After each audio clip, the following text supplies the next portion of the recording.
Hello friends, welcome back to the channel. 8.3 के examples 1 to 5 कर चुके थे हम, और 8.3 एक्सरसाइज भी हमने स्टार्ट कर दी थी। कल हमने इसके 1 to 3 क्वेश्चंस किए थे। तो बाकी के क्वेश्चंस करने से पहले मैं आपको इसके एग्जांपल्स करवा दूं ताकि आपको क्वेश्चंस इजीली क्लियर हो जाएं। ठीक है, तो देखिए 6 एग्जाम्पल करते हैं, 6 से लेके जितने भी इस वीडियो में हो पाएंगे। 6th एग्जाम्पल है आपका, show that the osculating plane at a point P has in general 3 points of contact, that is contact of second order with the curve at P। आपको ये शो करना है कि एक पॉइंट P है osculating plane में, और उस पॉइंट P के कितने कितने कॉन्टैक्ट कितने जनरल पॉइंट्स हैं, 3 पॉइंट्स ऑफ कॉन्टैक्ट है, या फिर आप कह सकते हो कि उस P पॉइंट के कर्व के साथ कॉन्टैक्ट ऑफ सेकेंड ऑर्डर बनाता है। ये आपको शो करना है। ठीक है, तो उसके लिए हमने क्या किया, सबसे पहले तो कर्व की बात हो रही है तो कर्व की इक्वेशन लेट कर ले, let r is equals to r s. Then suppose the arc is measured from point P. अब देखो जो हमने कर्व लेट किया, एक कर्व पे पॉइंट पी लेट कर लिया। ठीक है, और जो आर्क हम मेजर कर रहे हैं वो पॉइंट पी से ही कर रहे हैं, तो पॉइंट पी से करेंगे, पी पे आके वो क्या हो जाएगी, ख़त्म हो जाएगी। दैट इज़ जो हमारा ये एस है वो क्या बन जाएगा, ज़ीरो बन जाएगा, क्योंकि पी ही हमारा पॉइंट है, पी से ही हम उसको मेजर कर रहे हैं, तो ये ज़ीरो बन गया। इक्वेशन ऑफ ऑस्कुलेटिंग प्लेन, आपको पता है इक्वेशन ऑफ ऑस्कुलेटिंग प्लेन क्या होती है, r minus r s, r dash s, r double dash s, ये होती है। और यहाँ पे एस क्या बन गया, हमारा ज़ीरो बन गया। So R minus R at zero, R dash zero and are double dash zero, ये क्या बन गया आपकी इक्वेशन ऑफ ऑस्कुलेटिंग प्लेन। उसके बाद ये ए बी सी की स्केलर ट्रिपल प्रोडक्ट कैसे ओपन करते हैं, ए डॉट बी क्रॉस सी, तो हमने यहाँ पे वही अप्लाई कर दिया। ए का काम ये कर रहा है, बी का काम ये कर रहा है, एंड सी का काम ये कर रहा है, तो A cross B, A dot B cross C. अब इस वाली इक्वेशन के और इस वाली इक्वेशन के कॉमन पॉइंट्स हम कैसे निकाल सकते हैं। आर की वैल्यू क्या है, आर एस, तो मैं यहाँ पे अगर आर को आर एस से रिप्लेस कर दूँ तो क्या बन जाएगी मेरे पास ये वाली equation, r s minus r zero dot r zero cross r zero. सिर्फ और सिर्फ क्या किया, इस कैपिटल आर की जगह क्या पुट कर दिया, हमने आर एस पुट कर दिया, तो हमारे कॉमन पॉइंट्स आ गए। अब ये हमारा किस में है, फंक्शन एस में है, तो मैं इसको फंक्शन ऑफ एस मान सकती हूँ। F s is equals to r s minus r zero dot r zero. ठीक है, ये मान लिया हमने। देखो यहाँ पे ये क्या था, ए डॉट बी क्रॉस सी था ना, उसी को लिखा हुआ है यहाँ पे।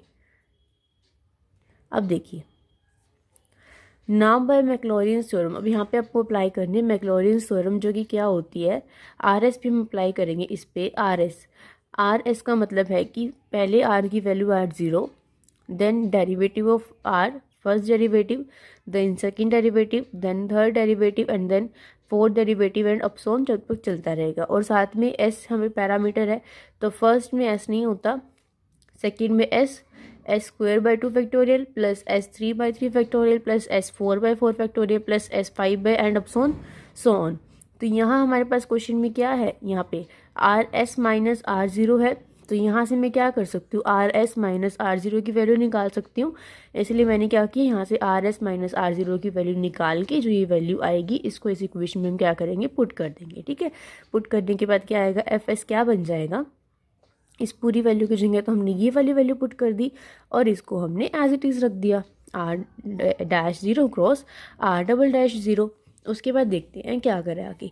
अब देखो इसकी डॉट ये क्या है, एस आर डॉट, इसकी डॉट प्रोडक्ट इसके साथ ए डॉट बी क्रॉस सी, ये क्या बन जाएगा, देखो ए डॉट बी क्रॉस सी, यही बनेगा, ए डॉट बी क्रॉस सी। और अगर आपको पता हो तो अगर इसमें स्केलर ट्रिपल प्रोडक्ट में दो वेक्टर्स अगर सेम हो जाते हैं, अगर ऐसे हो जाते हैं ए बी बी या फिर बी सी सी, तो इसकी पूरी वैल्यू क्या हो जाती है, ज़ीरो बन जाती है। ठीक है, ये हमारे पास रिजल्ट होता है, ये आपको पता होना चाहिए। तो जब ये मैं इस पर अप्लाई करूँगी, देखिए इसकी मल्टीप्लाई जब मैं इससे करूँगी तो आर डैश ज़ीरो इसमें भी है और आर डैश ज़ीरो इसमें भी है, तो ये टर्म मेरी क्या बन जाएगी, ज़ीरो बन जाएगी ना।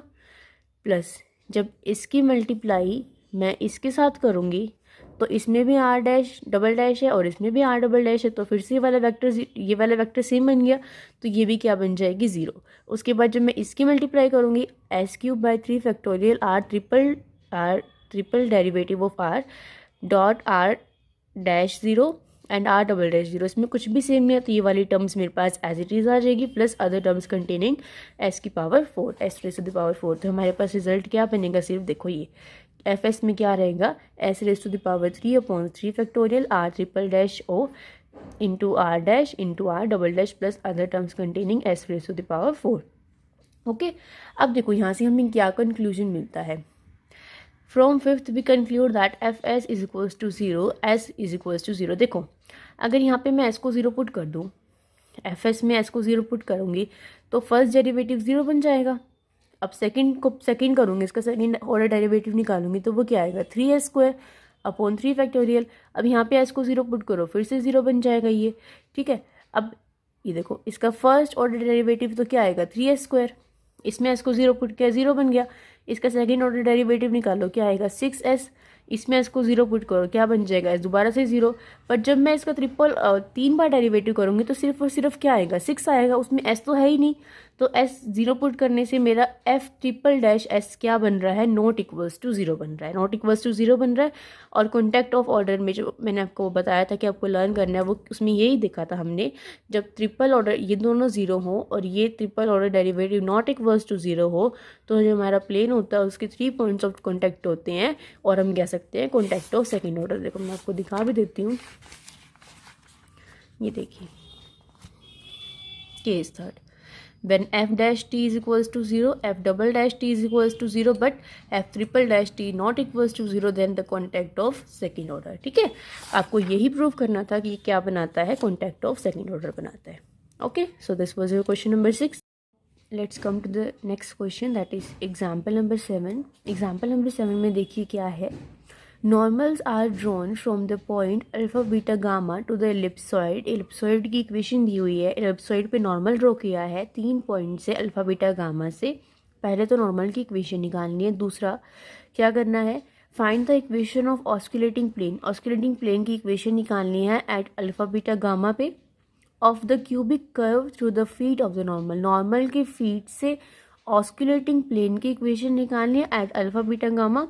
कर्व क्या है, क्यूबिक कर्व है, दैट इज उसके 3 रूट्स हैं, इक्वेशन जो बनेगी वो क्यूबिक बनेगी। ठीक है, सबसे पहले देखिए इक्वेशन ऑफ एलिप्सॉइड दे रखी है, तो इक्वेशन ऑफ टेंजेंट क्या होगी एक्स वाई जेड पे, हम इसको क्या करते थे एक्स को x1 पुट करते हैं, तो यहाँ पे कैपिटल एक्स पुट किया हुआ है, x upon a² y upon b² z upon c² is equal to 1। और एक्स वाई जेड के जो कोफिशिएंट्स होते हैं हमारे वो क्या होते हैं, नॉर्मल की डायरेक्शन रेशियोज होते हैं। तो यहाँ से हमारे पास डायरेक्शन रेशियोज ऑफ नॉर्मल आ गई, डायरेक्शन रेशियोज ऑफ नॉर्मल आ गई तो हम इजीली इक्वेशन ऑफ नॉर्मल निकाल सकते हैं, that is x minus x upon direction ratio of x y minus y upon b² and z minus z upon z upon c² and is equals to t। हमने कोई parameter की equal मान लिया इनको। ये तो हमारी नॉर्मल की इक्वेशन निकल गई at x y z, but हमें नॉर्मल की इक्वेशन किस पे निकालनी है, एट अल्फा बीटा गामा। तो यहाँ से एक्स वाई जेड की जगह हम क्या पुट कर देंगे, x and y and z को अल्फा बीटा गामा से रिप्लेस कर देंगे तो हमारे पास ये इक्वेशन आ जाएगी। ठीक है, यहाँ से एक्स वाई जेड की वैल्यूज़ निकाल दी। ओके, उसके बाद देखिए उन्होंने क्या कहा, equation 1 gives the parametric equation of the cubic curve through the feet normal alpha beta gamma की, यहाँ से हमें वैल्यूज़ मिलेंगी। अब क्या करेंगे आप देखिए, हमारे पास ऑस्कुलेटिंग प्लेन की इक्वेशन क्या होती है, x minus x y minus y z upon d x by D t d y by D t d z by D t, यही होती है ना ऑस्कुलेटिंग प्लेन की इक्वेशन। तो उसके लिए मुझे क्या करना पड़ेगा, उसके लिए यहाँ से मैं d x by D t निकाल सकती हूँ, तो मैंने वो निकाल दिया, d y by D t निकाल दिया, d z by D t निकाल दिया एंड डबल डेरिवेटिव्स निकाल दिए। अब at alpha beta gamma we see equation 1 that parameter is t equals to 0। देखिए कैसे बनेगा, यहाँ से टी इक्वल्स टू 0, ये क्या है इक्वेशन, एक्स वाई जेड को हम किससे रिप्लेस करेंगे, अल्फा बीटा गामा से करेंगे। तो इक्वेशन ये क्या बन जाएगी, ये इक्वेशन बन जाएगी alpha is equals to a² alpha upon a² plus t, ये बनेगी। क्रॉस मल्टीप्लाई करेंगे तो क्या आएगा, a² alpha plus alpha t is equals to a² alpha, a² alpha is equals to a² alpha cancel, alpha t is equals to 0 which implies t equals to 0। तो यहाँ से t की value क्या आ रही है 0। इसी तरह से जब आप इसको करोगे तो भी क्या आएगा t 0। तो इसका मतलब at alpha beta gamma t क्या आ रहा है 0 आ रहा है। तो हम t को 0 पुट कर देंगे इसमें, dx/dt में भी, dy/dt में भी, dz/dt में भी, और इन तीनों में भी वैल्यूज़ को t को 0 पुट कर देंगे तो हमारी वैल्यूज़ ये आ जाएगी। t पैरामीटर हमारा क्या होगा, सब में से रिमूव हो जाएगा। ठीक है, अब ऑस्कुलेटिंग प्लेन की इक्वेशन निकाल दिया आपने, लगा दिया formula x minus alpha y minus beta z minus gamma dx/dt dy/dt dz/dt d square x/dt square d square y/dt square and dz/dt square, सबकी वैल्यूज़ को पुट कर दिया। पुट करने के बाद एक्सपैंड किया हुआ x माइनस अल्फा यहाँ पे रखा, इन दोनों की मल्टीप्लिकेशन माइनस इन दोनों की मल्टीप्लिकेशन, फिर इसको यहाँ रखा, इसके थ्रू एक्सपैंड कर दिया, इन दोनों की मल्टीप्लिकेशन माइनस इन दोनों की मल्टीप्लिकेशन, इसको रखा और इन दोनों की मल्टीप्लिकेशन माइनस इन दोनों की मल्टीप्लिकेशन। फिर तो क्या किया हुआ है, सिंपली सॉल्व किया हुआ है, डिवाइड कर दिया 2 अल्फ़ा बीटा गामा से और मल्टीप्लाई कर दिया A4 B4 C4 से। तो ये सारा सॉल्व करने के बाद आपके पास क्या बन जाएगी, लास्ट में ये टर्म आ जाएगी। ठीक है, यही था बस इस क्वेश्चन में। नेक्स्ट देखिए 8th question, prove that there are 3 points on the cubic XYZ। आपको प्रूव करना है कि एक क्यूबिक पे ये 3 पॉइंट्स हैं, such that the osculating plane passes through the origin and the point lies in the plane this. क्या show करना है, प्रूव करना है कि इन तीनों पॉइंट से पास होके क्या बन रहा है, एक ऑस्कुलेटिंग प्लेन बन रहा है, ओरिजिन से पास हो रहा है वो, और ये पॉइंट्स कहाँ लाई करेंगे, जो प्लेन बनेगा वो कहाँ लाई करेगा, एक ऑस्कुलेटिंग प्लेन में लाई करेगा, और किस उस ऑस्कुलेटिंग प्लेन की इक्वेशन क्या होनी चाहिए, ये होनी चाहिए।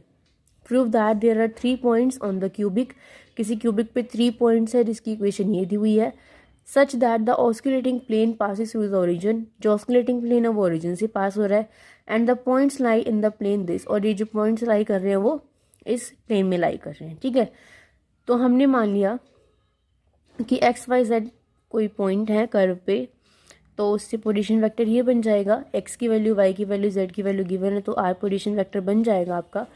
उसके बाद यहाँ से हम क्या निकाल सकते हैं, dr/dt d स्क्वायर r/dt निकाल सकते हैं, क्योंकि हमें क्या करना है, ऑस्कुलेटिंग प्लेन की इक्वेशन निकालनी है। ऑस्कुलेटिंग प्लेन की इक्वेशन निकालने के लिए r minus r dr/dt d square r/dt होना ज़रूरी है। r हमने क्या ले लिया, ये वेक्टर ले लिया, यहाँ से r माइनस r डॉट और r डबल डॉट। अब इन्होंने क्या किया, इन्होंने इसको A dot B cross C वाले मेथड से सॉल्व कर दिया। आप इसको ऐसे ना करके वैसे कर लेना जैसे आपको आता है, r माइनस r की i की कंपोनेंट, j की कंपोनेंट, k की कंपोनेंट वो लिखोगे, दोनों से रिजल्ट सेम आएगा। इन्होंने कैसे किया है, इन्होंने पहले इसकी मल्टीप्लाई करके आंसर निकाल दिया और फिर जो आंसर आया उसकी डॉट प्रोडक्ट इससे कर दी। तो दोनों ही मेथड सही है, जो सा आपको ईजी लगता है उससे कर लेना। तो ये करने के बाद ऑस्कुलेटिंग प्लेन की इक्वेशन निकालने के बाद आपके पास इक्वेशन ही आ जाएगी, ये आ गई।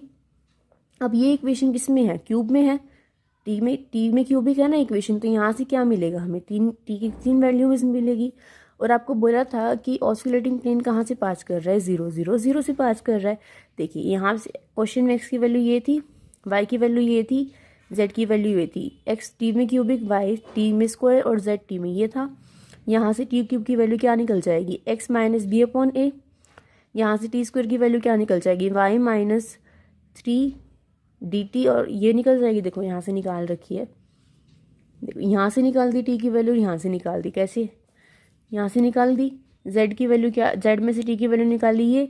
अब y में देखो, y में 3c t square is equals to y minus 3d बन जाएगा। ये टी स्क्वायर की वैल्यू y माइनस 3d और t की वैल्यू यहाँ से ऊपर से पुट कर दी, तो इसका आपने क्या करते हैं, डिफ्रेंशिएशन कर दिया, तो टी स्क्वायर की वैल्यू आ गई। टी स्क्वायर, टी क्यूब, तीनों की वैल्यूज़ क्या किया, इस इक्वेशन में पुट कर दी।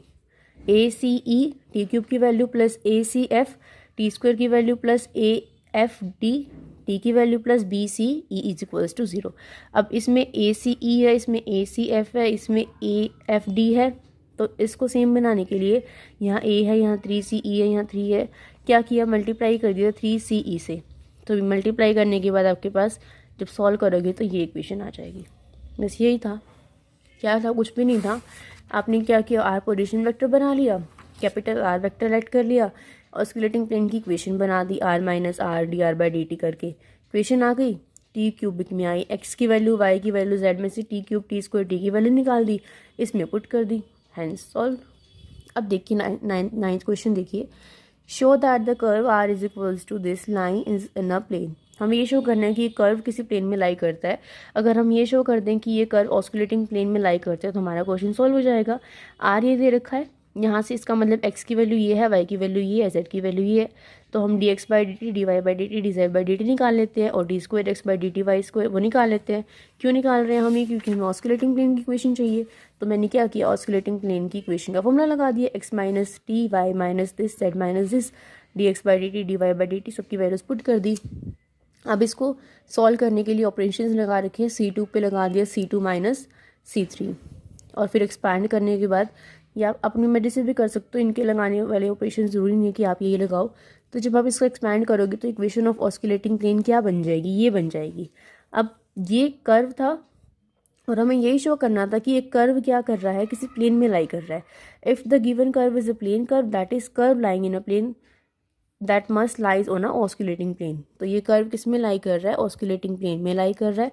अब अगर ये ऑस्कुलेटिंग प्लेन में लाई कर रहा है तो उसकी इक्वेशन को भी सेटिस्फाई करेगा, और उसकी इक्वेशन को सेटिस्फाई करेगा तो देखिए एक्स की वैल्यू ये गिवन थी, वाई की वैल्यू ये गिवन थी और जेड की वैल्यू ये गिवन थी।